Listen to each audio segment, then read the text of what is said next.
बातमी नाना पटोले यांच्या वक्तव्याची गृह विभाग देवेंद्र फडणवीसांकडेच राहील अशी अपेक्षा आहे असं नाना पटोले यांनी विधान केलेलं आहे। देवेंद्र फडणवीस यांना गृह विभागाचा मोठा अनुभव आहे असंही नाना पटोले यांनी म्हटलंय। नाना पटोले यांनी हे भाष्य केलेलं आहे। महाराष्ट्र ड्रग्ज मुक्त करावं असं सुद्धा नाना पटोले यांनी म्हटलंय।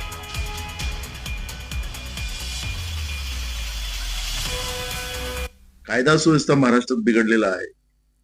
तो कायदा सुव्यवस्था कारण की आता एक मोठा अनुभव त्यांना आहे। 7.5 वर्षाचं गृहमंत्रीपद त्यांनी राज्यामध्ये त्यांनी पद चालवलेलं आहे।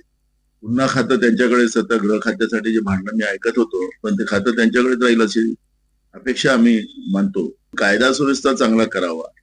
ड्रग माफियांचा जो सुसुडाट महाराष्ट्रामध्ये सुरू आहे तो तातडीनं महाराष्ट्र हा ड्रग मुक्त महाराष्ट्र व्हावा अशा अपेक्षा मी आमचे मित्र देवेंद्र फडणवीसांकडून व्यक्त करतो।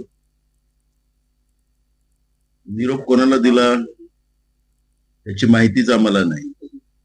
निरोप दिला असता तर बिलकुल केलो असतो आम्ही, कारण की महाराष्ट्राची परंपरा आहे। कारण मी देवेंद्रजीचं ऐकत होतो की मी शरद पवार साहेबांना आणि उद्धव ठाकरे साहेबांना बोलवलं होतं, आम्हाला तर कधी बोलवलं नाही, त्याच्यामुळे तो इश्यू आमच्यासाठी लागू होत नाही। पण आमचे मित्र मुख्यमंत्री झालेत, त्यांना माझ्या शुभेच्छा।